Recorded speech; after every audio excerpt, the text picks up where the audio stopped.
Hi daar, baie welkom by ons aanlyn diens. My naam is Andre Donaldson en ek is die gemeenteleier hier by Nuwe Lewe Gesinskerk. Dis vir my 'n groot voorreg om jou te kan groet in die groot en heilige naam van Jesus Christus, die naam bo elke naam. Baie dankie dat jy vandag die keuse gemaak het om hier ingeskakel te wees. Ek weet daar is soveel opsies op die internet, maar jy het vandag die keuse gemaak om hier te wees en daarvoor wil ek vir jou sê baie dankie. My gebed is eenvoudig, mag die Here jou ontmoet op daai spesifieke plek waar net hy kan ontmoet en mag jy soveel seën uit vanmôre se boodskap ontvang. Mag jy die boodskap geniet en mag jy dit deel met jou vriende waar ook al jy gaan. Geniet dit. Nou broers en susters, ek wil vanmôre vir jou lees uit Markus hoofstuk 5 vanaf vers 25 tot 29. Markus 5 vanaf vers 25 tot 29. Daar staan 'n sekere vrou wat 12 jaar lank bloedvloeiing gehad het en veel onder baie geneeshere gelei het en al haar besittings uitgegee het sonder om enige baat te vind, maar eerder erger geword het. Nou ek weet jy moet iets interessants oplet. Lukas vertel ook hierdie selfde verhaal, maar hy sit nie dit by wat Markus hier bysteek. Hoor wat sê Markus, hy sê sy het sonder om enige baat te vind, maar eerder erger geword het. Hoekom sê jy dink so Lukas daai laaste gedeelte nie ingesit het nie? Dat sy eerder erger geword het.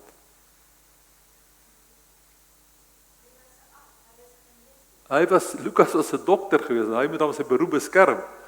So hy daai stukkie weggelaat, want dat sy eerder erger geword het onder die doktersbehandeling, maar Markus was nie 'n dokter nie. So hy het dit ingesit, dat sy het eerder erger geword. Maar sy het van Jesus gehoor, en onder die skare van agter gekom en sy kleed aangeraak, want sy het gesê, as ek maar sy klere kan aanraak, sal ek gesond word. En dadelik het die fontein van haar bloed opgedroog, en sy het aan haar liggaam bemerk, dat sy van haar kwaal genees was. My tema kom uit die eerste paar woorde uit. Hy sê, en 'n sekere vrou, wat 12 jaar lank bloedvloeiing gehad het. Net daardie woorde, 12 jaar lank. Dis my tema vir vanmôre, en ek glo, dat die Here vanmôre vir ons op 'n besondere manier gaan aanraak en aanspreek, elkeen van ons vanmôre. Kom ons gaan 'n oomblik saam bid. Here, dis u mense wat hier bymekaar is.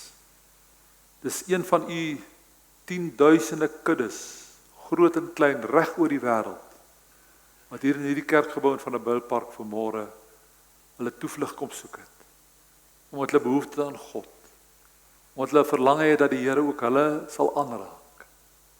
En ek wil bid, Here Jesus, ons het nou deur ons lofsange u naam aanbid, gesê, it's all about you, it's all about you. En ek wil dit vanmôre ook weer oor hierdie boodskap sê, it's all about you, Here. Dit gaan oor u vanmôre, u wat alles kan verander. U wat ons kan aanraak, wat ons kan krag gee, wat genade en oorvloed het, wat ons kan deurdra deur elke storm en stryd. En ek wil vra, Here, in die groot genade en liefde, in die naam van Jesus en deur sy soendood, dat u werklik vanmôre u self aan ons openbaar. Ek gee myself aan die oor tot u beskikking. Amen. 12 jaar lank. Dis interessant, ek dink nogal vanmôre daaraan, dis interessant dat daar 'n paar gevalle is waar die Here Jesus by siek, krank mense gekom het, waar hy die tydperk noem wat hulle siek was of gelei het. Baie keer is daar geen verwysing daarna. Byvoorbeeld in die Bybel lees ons van die Jesus wat op pad was na die dogtertjie van Jairus wat op sterwe gelê het. Sy was 12 jaar oud gewees. Sy het skielik siek geword en sy het gesterf. Maar op pad daarin het hierdie vrou Jesus so aangeraak en nou sê die Bybel sy 12 jaar lank, so oud as wat die dogtertjie was, het sy aan bloedvloeiing gely. Ons lees op 'n ander plek van die vrou wat 18 jaar lank in mekaar getrek was, wat die Here Jesus op 'n Sabbatdag hier gesond maak. Hy sê 18 jaar. Ons lees van die verlamde man by die bad van Bethesda, dan sê die Bybel, en hy het geweet dat hy al 38 jaar lank siek was. Mense wat lang tye met hulle krankheid geloop het, of gesit het, of gelê het. wie die Here gesond gemaak het. Maar hierdie vrou lees ons, sy 12 jaar lank het sy bloedvloeiing gehad. Nou, die implikasies van haar siekte was nogal belangrik. Jy weet, daar was in die Talmud, die Joodse Talmud, was daar verskillende voorskrifte vir so 'n vrou wat aan bloedvloeiing gelei het. In ons tyd sou dit nie 'n groot probleem gewees het nie. As 'n vrou wat hierdie probleem gehad het, hierdie fisiese probleem, 'n eenvoudige proseduretjie by 'n dokter se spreekkamer of in 'n kliniek kan dit regstel. Maar in die tyd van die Jode het hulle sê in die Talmud het hulle nie minder as 11 verskillende soorte behandelinge gehad vir so 'n vrou. Die een meer vernederend as die ander. En die Bybel sê sy het onder baie geneeshede gelei. So hy het al haar besittings uitgegee. Anders sy het arm geword. Sy het al haar goed uitgegee en moes verkoop het om te probeer herstel vind, maar sy het eerder erger geword as wat sy beter geword het. Nou wat was die gevolge, die implikasies van hierdie siekte? Dit was nie 'n dodelike siekte nie. Mense het nie dood gegaan aan bloedvloeiing. Maar die gevolge daarvan in haar liggaam was veral wat ons noem anemie. Dis die ou mense praat van bloedarmoede. Dis wanneer jy te min rooi bloedselle of hemoglobine in jou bloed het. Die verdere gevolg was deurlopende moegheid, swakheid. Jou lewenskwaliteit word beïnvloed, jou weerstand teen siektes, jou immuniteit het afgeneem. So dit was nie 'n dodelike siekte, maar dit was 'n uitmergelende siekte wat jou tam en lam en moeg gemaak het, fisies. Vir 12 jaar lank het sy hierdie ongemaklike, lewensbeperkende, vreugdebeperkende siekte gehad, wat haar aan bande gelê het. Sy het nie dood gegaan daarvan nie, maar sy het lank gelei daaraan. Ek noem dit spesifiek, vir 'n spesifieke rede. En toe hoor sy van Jesus. Sy moes van tevore verhale of stories gehoor het oor wat hierdie Jesus vir mense gedoen het. En toe sy hoor Jesus kom al verby, het sy by haarself gesê, dat sy as sy net aan sy kleed, die soem van sy kleed kan aanraak. Dis wat sy ook gedoen het. Sy het deur die skare heen gewriemel, tot sy by hom kom, en net aan sy kleed aangeraak. En nou moet jy onthou, so 'n vrou was volgens die wet, seremonieel onrein. Sy was verbied om tussen mense te kom, sy mag nie tussen mense gekom het nie. Trouwens, as hulle, die Bybel sê uitdruklik in Levitikus, as so 'n vrou aan iemand geraak het, of iemand aan haar geraak, of selfs as iemand op 'n stoel gaan sit, wat sy op gesit het, was hulle vir 7 dae lank ritueel, seremonieel onrein gewees. So sy was dit was vir haar eintlik 'n taboe, sy mag nie tussen mense gekom het nie. Maar sy was so moedeloos na 12 jaar van lewensmoegheid, en bloed wat gedurig dreineer, dat sy as ware haar lewe op die spel geplaas het, om net aan sy kleed te raak. Sy het besef, sy kon nie publiek kom nie, sy kon nie sê, Here bid vir my nie, sy moes dit skelm doen, in die geheim doen as dit ware, niemand moes weet, sy is daar nie, sy het as die mense deur aan die soem van sy kleed geraak. En die Bybel sê, toe sy aan sy kleed geraak het sê die Bybel, en dadelik het die fontein van haar bloed opgedroog. Dit is my baie interessant, hy sê die fontein van haar bloed. Anderswoorde die bron, die oorsprong van haar siekte, van haar probleem, is onmiddellik genees. Nou weet ons vandag, met die wonderlike vervordering van die mediese wetenskap, is daar baie medikasie wat mense kan gebruik, vir verskillende siektes. Maar ons weet ook, en dokters beweer dit ook, dat baie siektes kan nie deur die medikasie genees word. Die medikasie is in baie geval net om die simptome onder beheer te hou, dit vir jou makliker te maak, pynpille, of ander pille wat die simptome beheer, maar hulle kan nie die bron, die oorsprong van daardie siekte genees nie. Maar die Bybel sê vir ons, toe sy aan die soem van Jesus se kleed aanraak, het die fontein, die bron, die oorsprong van haar siekte, het verdwyn. Die fontein het opgedroog. En ek wil net vandag besef, Jesus dokter nie simptome nie. Jesus raak die oorsprong, die oorsaak, die fontein, die bron van jou probleem. Dis waar hy wil aanraak. Help nie net ons dokter simptome, en ons probeer simptome onderdruk, dan kom dit later net op 'n ander manier na vore. Jesus is die een wat die oorsaak van die siekte aanraak. Die Bybel sê, sy het aan haar liggaam bemerk, dat sy van haar kwaal genees was. Nou hier is iets wat ek nou wil môre 'n paar minute wil stil staan. 12 jaar lank het sy hierdie uitmergelende siekte gehad. Die Bybel sê, toe sy hom aanraak, het sy aan haar liggaam bemerk dat sy van haar kwaal genees was. Nou die woord kwaal hier is baie insiggewend. Die Griekse woord is mastigos. Mastigos, wat hier moet kwaal vertaal, maar die beteken letterlik in die grondtaal sweepsla of geeselhoue. En dis belangrik om dit te besef dat in die antieke tyd, trouens in sekere barbaarse lande en sekere lande wat ekstreme islamlande is, kom die praktyk nog steeds voor dat hulle iemand nie veroordeel tot die dood nie, maar hulle veroordeel hom tot langdurige foltering en pyniging. Dit was algemeen in die antieke tyd, die tyd van Jesus algemeen, dat vir sekere oortredings is 'n persoon nie gekruisig of doodgemaak of gestenig nie. Hy is in die gevangenis gesit en van tyd tot tyd is hy deur folteraars gepynig, verskillende martelmetodes. Dit was deur die middeleeue was dit die praktyk gewees. As jy in antieke museums kom, of museums kom uit die antieke middeleeue, dan sien jy dikwels 'n museum vind wat hierdie folterapparate aan die hand in verskillende wrede maniere. Die gedagte was nie om die persoon noodwendig dood te maak, maar om oor 'n lang tyd te pynig oor die misdaad of die wreedheid wat daai persoon dan sou gepleeg het. Ons lees selfs in die Bybel in Matteus 18 vers 34 van 'n man wat Jesus vertel 'n gelykenis van 'n man wat groot geld aan sy heer geskuld het, wat hy nie kon betaal en toe die heer hom vrygeskeld het, hom jammer gekry. En toe hy uitgaan buitekant toe kry hy 'n mededienstig wat hom 'n klein bedrag geld skuld. En toe sê hy, jy moet onmiddellik betaal, anders gaan ek jou in die gevangenis werp. En toe die meeste dit hoor, die heer dit hoor, as hy baie kwaad en hy sê, gee daardie man oor aan die pyniger. Dit sê hy in die grond in die Afrikaanse vertaling, aan die pynigers. Anderswoorde, nie om hom dood te maak nie, maar om hom te pynig, te folter, te martel, om op die manier iets te wreek van dit wat hierdie persoon gedoen het. Nou weet ons wie is die groot pyniger. God is nie 'n pyniger nie. God is nie die bron en die oorsaak van smart en pyn nie. Bybel sê, hy is die volmaakte Vader van wie elke volmaakte geskenk en gawe neerdal. God is die goeie God. Satan is die groot pyniger. Maar hierdie vrou, sê die Bybel, het 12 jaar lank, het sy aan hierdie kwaal, hierdie sweepsla, hierdie geeselhoue, het sy daaraan gelei. 12 jaar lank. Nou die fisiese gevolge het ek reeds vir jou genoem. Hierdie oor 12 jaar lank, die uitmergeling van haar liggaam, bloedarmoede, lewenskwaliteit wat daarmee heen is.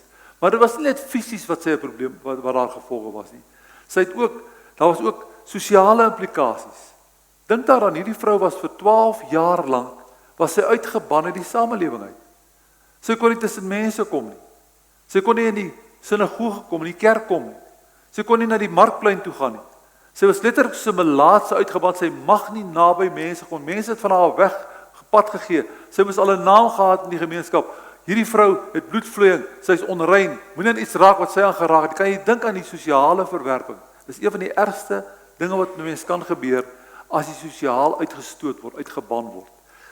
As jy nie kan meng met ander mense nie, in eensaamheid moet verval. Vir 12 jaar lank het hierdie sweepsla van sosiale uitbanning haar getref. En behalwe dit was daar die emosionele gevolge. Sy was onrein. Mense het haar as onrein beskou. 10 teen 1 het haar man haar gelos. Dis baie moontlik, want haar man sou gedurende deur daar onrein gemaak word. Dalk was hy alleen op haar eie, maar die emosionele verwonding om rond te loop by die besef, die gemeenskap weet dit, ek is onrein, ek is vuil, ek mag nie naby mense kom nie. Dan was daar die geestelike gevolge. Onthou dat in die Bybelse tyd, veral die Jode, as iemand siek was, veral as dit 'n langtermyn siekte was, soos melaatsheid of bloedvloeiing, het so die ander mense so 'n vrou of 'n man beskou of 'n vrou beskou as dat God vir daardie persoon straf. Dis God se straf. Iemand wat langtermyn siek was. Dis hoekom daai blinde man in Johannes 8 het Jesus se disippels hom gevra, is dit hy wat gesondig of sy ouers gesondig dat hy blind is? Hulle het altyd vir 'n siekte 'n sonde gesoek en ons moet waak daarteen. Daar is sekere siektes wat die gevolg is van sonde. As ek my vergryp aan sondige bose middele en ek word siek daarvan, ek kry kanker daarvan of wat ook al, dan het my sonde my siekte veroorsaak. Maar ons kan nie vir elke siekte 'n sonde gaan soek nie. Dit werk nie so nie. Sonde is weliswaar die bron en oorsprong van alle siekte. Of dit nou direk of indirek is, as daar nie 'n sondeval was nie, was daar nie siekte gewees nie. Maar ons kan nie altyd direk 'n koppeling vind tussen sonde en siekte nie. Maar in hierdie vrou se geval het sy waarskynlik met die las op haar hart geloop. God is my kwaad. Dis God se straf op my. Ek het al dikwels in die bediening gehoor dat mense wat ly, wat oor 'n tydperk ly, die vraag vra, hoekom straf die Here my so? Dis nie God wat jou straf nie. Hy het ons straf, die straf wat vir ons die vrede aanbring, het hy op hom geneem. Maar hierdie vrou het in haar tyd, in haar gewrig waar sy geleef het sy met die geestelike worsteling rondgeloop. Die Here het sy rug op my gedraai. Die Here is kwaad vir my. En ons, die van die wat hier sit en die is van die wat hier sit wat sekere pynlike, smartelike siektes vir 'n lang tyd alreeds in die lewe het. En ek weet, dit gebeur so dikwels dat 'n mens in 'n worsteling kom met God. Jy verstaan dit nie. Jy probeer dan reg lewe. Jy probeer God behaag. Jy bid. Jy gaan kerk toe. Jy bely jou sondes, maar jy bly siek. Jy word nie gesond nie. Daardie worsteling om nie te verstaan, hoekom maak God my nie gesond nie? Is hy kwaad vir my? Hoekom help hy my nie? Ek het gister weer in die psalms gelees, 'n paar psalms, waar die psalmis met God worstel. Dat hy kan verstaan, hoekom verlos die Here hom nie van die aanslag van die vyand nie, want sy vyande wat rondom hom is nie. Worsteling met God, siekte in ons liggaam of trauma in ons lewe, maak dikwels dat ons met die Here in 'n worsteling verkeer, en dikwels die Here verwyd, en in ergste gevalle, dat mense selfs van die Here afwyk of afdwaal. Nou ek wil hierdie kwessie op ons toepas. 12 jaar lank is hy deur geestelike, emosioneel, fisies, sosiaal, geestelike foltering het hierdie vrou moes verduur. Nou hoe pas dit op ons lewens toe? Ek dink talle van ons wat hier sit, veral die wat bietjie ouer is, het een of ander smart wat 'n langtermyn smart is. In jou liggaam of elders, as hulle daaroor praat, is daar dinge wat jou oor 'n lang tyd smart en pyn en leed veroorsaak. Dis nie iets dodeliks nie. Ek wil myself hier inbring in 'n baie eenvoudige voorbeeld. Die laaste paar jaar het ek nie kraakbeen in my linkerskouer nie. Geen kraakbeen oor nie. So verskillende bewegings wat ek uitvoer in my arm, as ek optel so, as ek moet aantrek, as ek moet stort, dan gaan dit met pyn gepaard. Dis nie lewensbedreigend. Ek sal nie doodgaan daarvan nie. Maar dis pynlik. Daar kan miskien ingrypende mediese behandeling wees, skouervervanging wees wat 'n risiko in my geval is. Maar ek het geleer om mee saam te lewe, maar is daar. Vra jy vir my nou, hoekom genees God jou nie? Het jy gebid al daaroor? Baie. Terwyl ek het hierdie afgelope week weer vir die Here gevra. Ek glo die Here kan my genees van hierdie skouer. Want in ons eie huis het ons het gesien met ons dogter, ek nou aan die begin gesê het in hierdie boek, waar sy vir meer as 20 jaar lank die mees akute vorm van fibromialgie gehad, wat liggaamlike pyn en 'n horde ander simptome dag en nag gehad het. Vir meer as 20 jaar lank.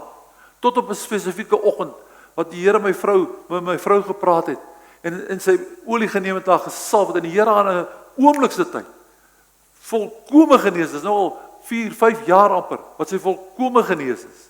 Volkome genees is. Maar sy het oor die 20 jaar met daardie geeseling, daardie foltering geloop. Hoekom verstaan ek nie? Ons het oor die jare baie vir haar gebid, maar daai spesifieke oggend was dit haar oggend. Die vrou wat in mekaar getrek was 18 jaar lang. Jesus sê nogal, dink aan hierdie dogter van Abraham, sy was 'n verbondskind. 18 jaar lank. Die man met die bad van Bethesda, 38 jaar lank. Ons verstaan nie altyd hoekom dit nie onmiddellik gebeur nie. Ek glo met my hele hart, met my hele hart, die Here kan my genees. Ek glo dat hy gaan my genees. Alles is die laaste wat ek bely voor ek sterwe. Sal ek nog steeds bely, Jesus is die groot geneesheer. Ek gaan hom nie my rug omdraai as hy my nie gesond maak nie.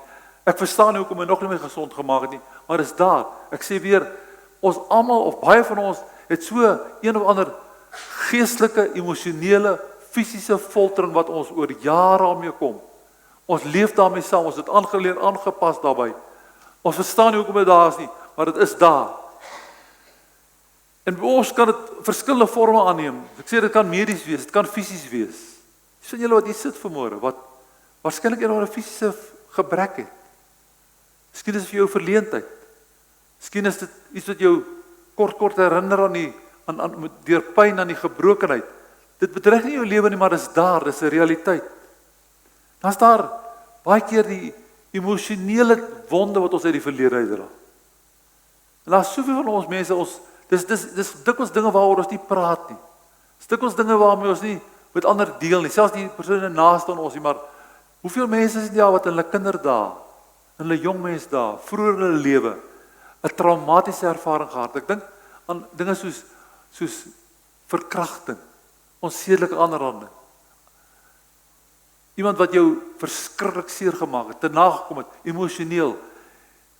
Fisies is jy gesond, of oënskynlik gesond, maar jou emosionele wonde bloei nog al die pad. Jy het emosionele bloedvloeie. Dit pyn, dit maak dat jy op 'n tydjie terugtrek, dit maak dat jy onvrymoedig is. Dit het jou selfbeeld skade berokken. Dit het jou vertroue in ander mense geskaad. En vir jare lank kom jy met hierdie foltering, hierdie marteling, soos hierdie vrou vir 12 jaar lank, het jy oor een of ander emosionele trauma, wat met jou gebeur, nog nie oorwinning gekry nie. Jy koester dit, is nog binnekant, dis nie gesond nie. Dit bloei nog steeds. En so is daar ook geestelike foltering. Mense wat ergens langs hulle lewenspad geestelik seer gekry het. Iemand het hulle geestelik te nagekom, geestelik afgebreek. Hulle beroof van hulle vrymoedigheid teenoor God. Miskien in jou verhouding met die Here, voel jy ook vir jare al, daar's iets fout, iets is nie reg met tussen jou en die Here, en jy loop met daardie geestelike foltering rond. Dit kan op verskillende ander plekke in jou lewe uitkom. Dit kan voort wees 'n huwelik. Hoeveel mense is daar nie wat getroud bly, en tog is daar in hulle huwelik pyn. Jy word by die huis verneder, jy word nie reg behandel, jy word nie waardeer nie. Daar's nie ware liefde nie. Daar's ontrouheid baie keer, maar jy word as het ware, jy's as 'n ware gevangene in jou huwelik. Dis 'n foltering oor jare. Baie van ons wat hier sit, of van ons wat hier sit, het dalk 'n kind, wat vir ons oor 'n tydperk nou al soveel smart teweeggebring het. Ek dink nie eens aan die ergste vorm van verslawing, waar 'n kind jou misbruik, en jou te nakom nie. Maar baie van ons se eie kinders, ons bloedkinders, is vir ons 'n foltering oor 'n lang tydperk. Dit bly jou vlees en bloed, maar dit bring pyn, dit bring seer, dit bring hartseer. Verskillende sulke voorbeelde is daar. Nou wil ek dit uitdruklik sê. Soos in die Bybel, is daar ook in ons eie moderne tyd soveel voorbeelde dat die Here hierdie soort pyn en smart en foltering kan stop. Ek het nou genoem in die voorbeeld van ons eie jongste dogter, hoe die Here na meer as 20 jaar ingegryp het en besluit, dis die tyd het gekom, dis vandag die tyd, en die Here haar volmaak gesond gemaak. Nou is talle sulke voorbeelde, waar die Here ingryp in ons lewe. Ek glo met my hele hart, ek glo dit met my lewe, ek glo dit met meer as my lewe. Die Here doen nog steeds wonderwerke. Hoekom hy dit nie vir almal doen en onmiddellik doen nie, dit verstaan ek nie. Maar God doen steeds wonderwerke, God gryp in. Maak nie saak op watter stadium van jou lewe nie. Daar is egter wel soms gebede wat oënskynlik nie beantwoord word volgens wat ons gevra of verwag het nie. Ek dink aan die Here Jesus. Sover ek weet is al sy gebede beantwoord. Behalwe in Getsemane. Was die antwoord nie ja nie, maar nee. Toe hy gebid het, Vader, dat hierdie beker my verbygaan. Daardie gebed is nie ja beantwoord nie, nie soos wat hy gevra het in sy menslikheid nie. God het vir hom gesê nee. Hy moes die beker ledig, anders was ek en jy nie vanmôre hier nie. Was die hemel eendag leeg en die hel vol. Ek dink aan Paulus. Paulus wat selfs 'n dooie opgewek het. Hy het soveel wonders gedoen dat die mense om daar in Europa op 'n stadium as 'n god wou kroon, omdat hy die onbeskryflike wonderwerke gesien wat hy gedoen het of deur sy hande plaasgevind het. Maar tog lees hy skryf, hy het Trofimus siek in Milete agtergelaat. Een van sy disippels. Hy kon nie gesond bid nie, hy het hom siek in Milete agtergelaat. Hy sê vir Timoteus in sy skryf aan Timoteus, as gevolg van jou herhaaldelike ongesteldhede van jou maag, Moet jy bietjie wyn saam met die water drink om die wyn te, dat die alkohol die water kan ten minste steriliseer as dit ware, terwyl van jou maag. Hy het nie vir Timoteus gesond gebid nie. En dan Paulus self, wat ons lees in 2 Korintiërs 12 vers 7 tot 9, en ek wil dit vir jou lees, waar Paulus self met 'n doring in sy vlees geworstel het. En ek dink dit moet verskriklik moeilik wees, en dit is moeilik, ek kan dit onder ondervinding praat, as jy vir ander mense gebid het, en het gesond geword, maar jy self worstel met 'n siekte. Dit bring vrae op mense op. Dit is 'n worsteling baie keer in jou gemoed en jou gees. Hoekom het die Here vir daardie persoon dit gedoen? Hoekom het die Here gedoen dat ek dit vir ander gebid het, maar ek self? Ek het al die ervaring gehad dat hulle bring 'n blinde man na my toe om te bid vir hom. As jy duiwel vir my so stilletjies hier agter, jy wil vir 'n blinde man bid, maar jy kan nie vir jou eie oë bid, jy moet 'n bril dra vir jou eie oë. Dis moeilik as jy met hierdie vraag te maak kom, hoekom maak die Here my nie gesond nie? Hoor wat sê Paulus in 2 Korintiërs 12 vers 7 tot 9. Luister baie mooi. Hy sê, en dat ek my oor die voortreffelikheid van die openbaringe nie sou verhef nie, want hy het bonatuurlike openbaringe van die Here gehad. Sodat ek my oor die voortreffelikheid van die openbaringe nie sou verhef nie, is my 'n doring in die vlees gegee. 'n Doring in die vlees. Dan sê hy, 'n engel van die Satan om my met die vuis te slaan, dat ek my nie sou verhef nie. Hieroor het ek die Here 3 maal gebid dat hy van my sou wyk. En hy het vir my gesê, my genade is vir jou genoeg, want my krag word in swakheid volbring. Baie liewer sal ek dus in my swakhede roem, sodat die krag van Christus in my kan woon. Paulus, soos die vroutjie wat aan bloedvloeiing gely het ook 'n kwaal gehad. Hy noem dit 'n doring in die vlees. Daar's baie bespiegel oor wat dit was. Ek wil nie op al die teorieë ingaan nie, maar dit was duidelik iets wat in sy vlees was, iets fisies, wat vir hom vernederend was, wat vir hom 'n verleentheid was, wat vir hom pyn veroorsaak het. Hy noem dit 'n doring in die vlees, en as gaan nog verder, hy sê, hy skryf dit toe aan die bose. Hy sê, dis 'n engel van Satan. Anders hy identifiseer dit as 'n aanslag van die duiwel in sy liggaam, en hy sê in vers 7, dis aan my gegee. Hierdie doring in sy vlees, hierdie engel van Satan, hy sê, dis aan my gegee. Wat kan ons leer uit Paulus se doring in sy vlees? Die vrou wat aan bloedvloeiing gely het, is na 12 jaar, was sy gesond gemaak. Toe sy aan sy soem van sy kleed aanraak. Maar Paulus, wat die nabye disipel van die Here Jesus was, volgeling van Jesus was, wat soveel wonderwerke gedoen, wat 'n groot deel van die Nuwe Testament geskryf het, hy het ook 'n kwaal, 'n doring in sy vlees, en hy het gebid, nie eenmaal nie, nie 2 maal nie, hy sê 3 maal het ek tot die Here gebid. Hierdie man wat vir soveel ander siekes gebid het, wat gesond geword het, hy bid 3 maal tot die Here, en hy word nie gesond nie. Hy sê die Here het wel geantwoord. Dis die wonderlike ding, dat God antwoord, maar die Here sê nie altyd ja nie. Partykeer sê die Here nee. Hy sê die Here het geantwoord, maar sy gebed was nie onbeantwoord nie. Dan sê die Here het hom gesê, wat is die rede hiervoor? Hy sê, sodat ek my nie sou verhef nie.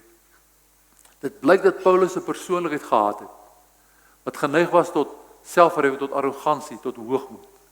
Want hy het sulke dinge gesien, die Here het hom sulke dinge gewys. Hy sê vroeër in daai selfde hoofstuk, hy sê hy het dinge gehoor wat hy nie kan oordra nie. Dis te verheef, hy kan dit nie eens oordra nie. Hy sê sodat ek my nie sou verhef nie, is daar vir my 'n doring in die vlees gegee. Met ander woorde, die Here se antwoord aan hom was, Paulus, jy het sulke wonderlike dinge beleef, maar jy het 'n geneigtheid om arrogant te word.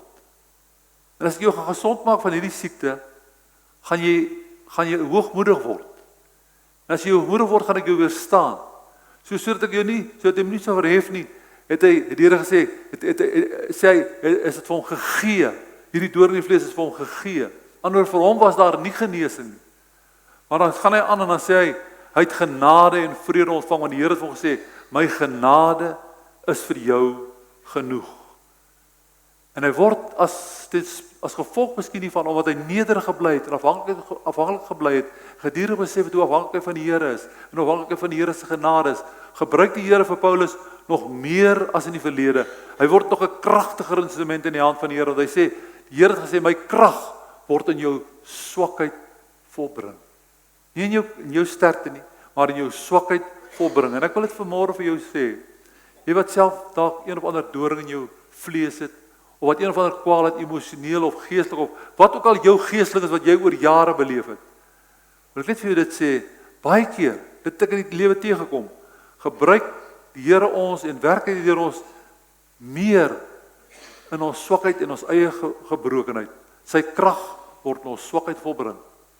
Iemand wat self met onvolmaaktheid in 'n lewe worstel, wat self met geestelike worstel, is baie keer meer in staat om soortgelyke ander gevalle te help.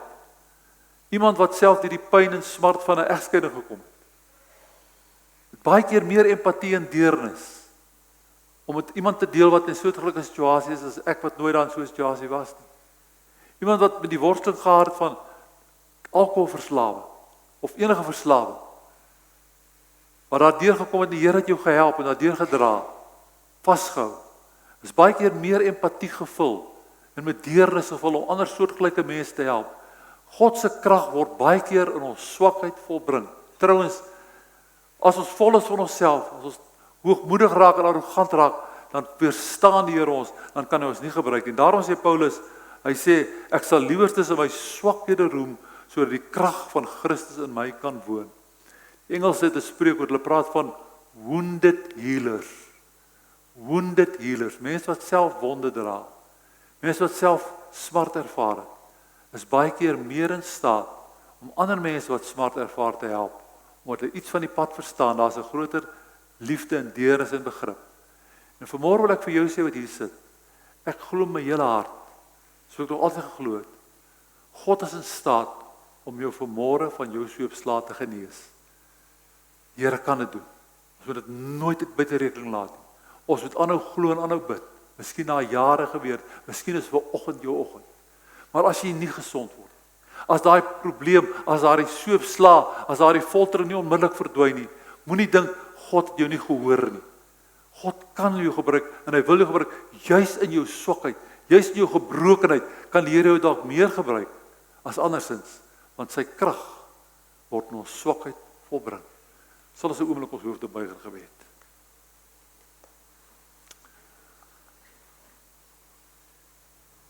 Dierbare Here, dankie vir die woord. Dankie dat ons vanmôre kon hoor van 'n vrou wat 12 jaar lank gefolter is. Geestesslaaf verdurend. Fisies, geestelik, emosioneel, sosiaal. Here, vir u was dit nie 'n probleem nie. Net die aanraking van die kleed het haar gesond gemaak. Maar ons hoor ook van 'n Paulus wat ook 'n foltering gehad het. 'n doring in sy vlees. En hy het ook gebid. En sy gebed is nie beantwoord soos hy verwag het nie. Die Here het hom anders beantwoord. Hy sê, my krag, Paulus, word in jou swakheid volbring. Die feit dat jy 'n kwaal het, dat jy 'n doring in jou vlees het, maak jy nie bring jy nie in onbruik by my of inteendeel, ek kan jou nog meer gebruik, want jy besef meer jou afhanklikheid van my as ooit van tevore. En my genade, my krag word in jou swakheid volbring.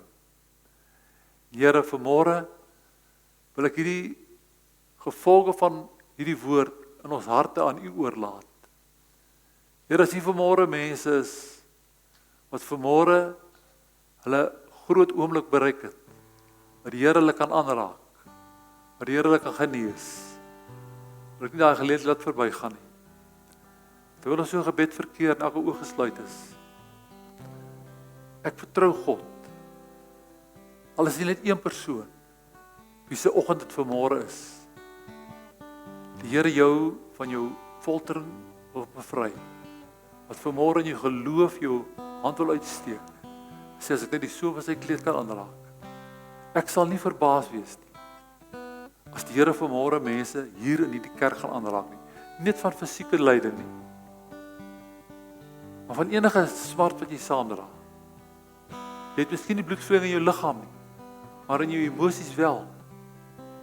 In jou huwelik is daar bloedvloeiing. In jou familie en jou gesinsverband is daar bloedvloeiing. Jy bloei. Dit kom al vir maande, dit kom al vir jare.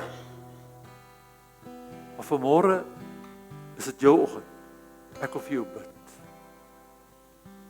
As jy daar sit, net waar jy sit en jy glo jy glo God kan dit doen. En jy het vanmôre nodig. Jy vra die Here, Here, hierdie is nie tot die dood nie, maar dit folter my, Here. Maak my seer. Beïnvloed my lewenskwaliteit. Dit belemmer my lewensvreugde. Dit strem my. Ek wil bid, Here, vanmôre wil ek in geloof U so aanraak. Sal U ook vir my aanraak. Terwyl ons so sit in gebed, wil jy net 'n oomblik jou hand opsteek as jy vanmôre wil sê, Here, ek is 'n kandidaat. Ek wil vanmôre uitreik in die hand en die soem van die kleed aanraak. Ek sien dit is daar nog hande. Talle hande gaan. Hou dit net so op vir 'n paar oomblik daarbo. Dierbare Here, ek het in alle eenvoud vanmôre U woord probeer bring. Vir mense te laat verstaan dat God is die God van wonders. Hier daar is van ons vir wie hierdie oggend, daardie oggend is van die man met die bad van Bethesda, na 38 jaar. Haar die vrou wat 18 jaar verlam was. Dis hulle oggend vanmôre. Here, U sien hierdie hande.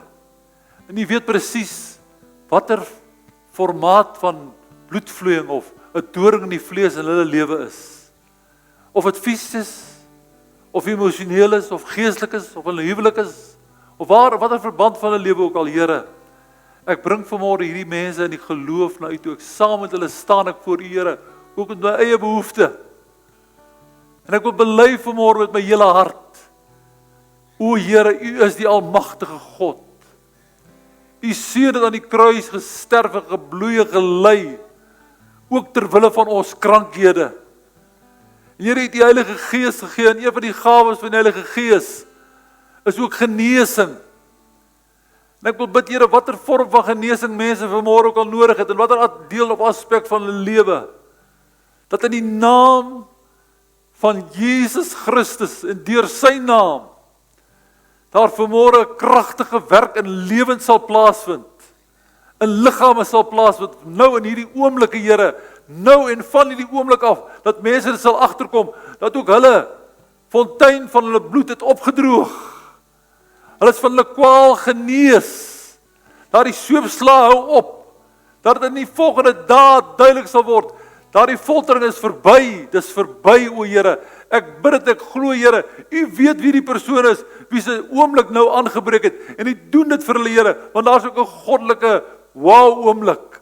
En as dit die oomblik van God se heerlikheid in hulle lewe is, bely ek dit, ek prys U daarvoor, dat U getrou is aan die woord en die liefde vir ons, Here. Baie dankie daarvoor. Maar Here, as ek dit alles gebid het, dan besef ek ook, nie almal word onmiddellik gesond nie. Nie almal vir ons bid, Here, word gesond nie. Maar Here, vir hulle is daar 'n antwoord vanmôre. God is by jou. God se krag word in jou swakheid volbring. Dan bid ek, Here, totdat ons van U hoor, of totdat ons genesing ontvang, dat ons soos Paulus sal neerbuig voor U en sê, Here, deur die genade sal ek voortgaan en die krag word ook in my swakheid volbring. Gebruik my, Here, ten spyte van my eie swakheid, ten spyte van my eie beperkings, ten spyte van my tekortkominge, Here. Gebruik my deur die Gees, Here, want U genade en die krag word in my swakheid ook volbring, Here. Dankie dat U nie volmaakte mense gebruik alleen nie, maar Here, dat U ook wounded healers het. Mense wat self wonde dra, wat ook genees, Here, word vir ander mense. Gebruik ons, Here, lei ons na mense wat in dieselfde nood is, vir wie ons 'n woord van bemoediging en versterkte kan aanspreek en krag voorbid, Here. Ek dank U daarvoor in die naam van Jesus Christus. Here, U is getrou, U is 'n goeie God, en ons sal dit altyd bely. Tot die dag van my dood sal ek dit bely. God is goed. God is die groot geneesheer. God is getrou. In Jesus naam mag ons dit vanmôre so beleef en ervaar. Amen, amen. Mag die Here vir jou seën, my broer en suster. Die van julle wat vanmôre geglo het, mag die Here vir jou gee wat jy geglo het. En elkeen wat nodig het, ek weet hy sal jou deurdra. Sy genade is altyd genoeg. Amen. Nou ja, baie dankie dat jy ingeskakel gewees het. Dankie dat jy na die boodskap geluister het of gekyk het. Mag jy dit met iemand spesiaals deel en mag jy 'n fantastiese lekker dag en lekker week hê. Die Here seën jou en ons gesels weer volgende week, selfde tyd, selfde plek. Totsiens julle.